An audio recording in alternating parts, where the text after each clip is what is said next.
A lo largo del siglo XIX, España fue una potencia colonial reticente a establecer reformas en sus posesiones. Existía el temor de que la autonomía llevaría directamente hacia la independencia. Los gobernantes prometieron reformas desde 1866, pero en cambio solo elevaron los impuestos. Después de la Paz de Zanjón, que terminó con la Primera Guerra de Cuba en 1878, en la que la metrópoli se comprometió a introducir reformas en la isla. Lo único que hicieron fue aprovecharse para reforzar la explotación de la colonia y su españolización. Esta situación desesperó tanto a los autonomistas como a los independentistas. El desastre del 98, también conocido como la Guerra Hispanoamericana o la Guerra de Cuba, fue un acontecimiento trascendental que marcó un punto de inflexión en la historia de España y sus colonias en América. Desde la perspectiva americana, este conflicto tuvo profundas implicaciones y consecuencias que redefinieron el panorama político y social de la región. En el contexto de América, el desastre del 98 se originó principalmente por la lucha de la independencia de Cuba contra el dominio colonial español. Durante décadas, Cuba había sido un territorio bajo el control español, pero las tensiones internas y los movimientos independentistas crecieron alimentados por el descontento con el gobierno colonial, la opresión y la explotación económica. Desde América se observaba con creciente preocupación cómo España intentaba sofocar los levantamientos en Cuba mediante el uso de la fuerza militar y políticas represivas. Las atrocidades cometidas por el ejército español, como la reconcentración de la población civil en campos de concentración donde miles de cubanos murieron por enfermedades y malnutrición, indignaron a muchos en el continente americano y avivaron el sentimiento anti-español.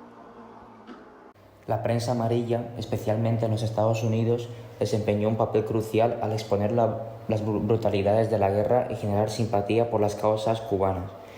Esto, combinado con intereses económicos y estratégicos de Estados Unidos en la región, llevó a la intervención de este país en el conflicto, primero mediante el apoyo diplomático y luego con el estallido de la guerra entre Estados Unidos y España en el año 1898. Para muchos en América, el desastre del 98 representó un momento de solidaridad continental donde las naciones americanas se unieron en apoyo a la independencia de Cuba y en contra del colonialismo español. La derrota de España en la guerra y la consecuente pérdida de sus últimas colonias en América como Cuba, Puerto Rico y Filipinas se percibió como un triunfo para la autodeterminación y la libertad de la región. Sin embargo, el legado del desastre del 98 también dejó importantes lecciones y desafíos para América. La intervención de Estados Unidos en el conflicto y su posterior influencia en la región plantearon cuestiones sobre la soberanía y la independencia de los países latinoamericanos, así como sobre las relaciones hemisféricas y el desequilibrio de poder del continente.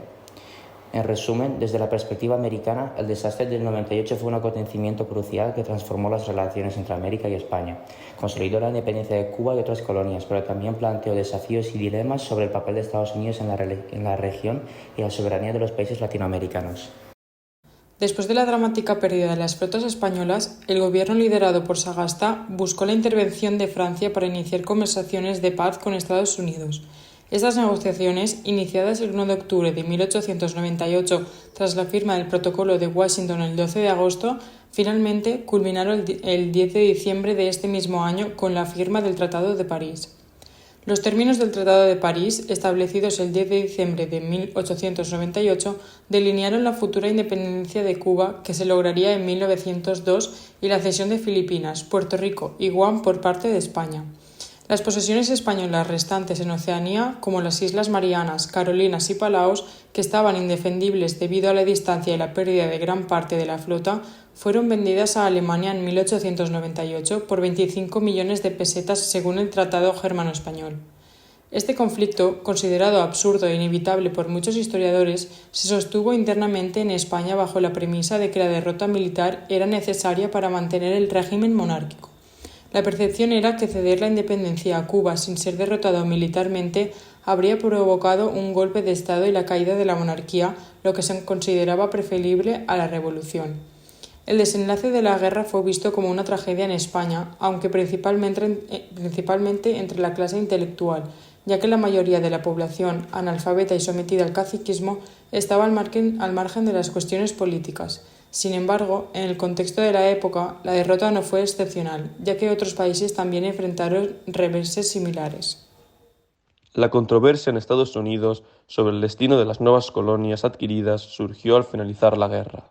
Mientras algunos abogaban por preparar estas naciones para la democracia, otros defendían el principio de autodeterminación nacional.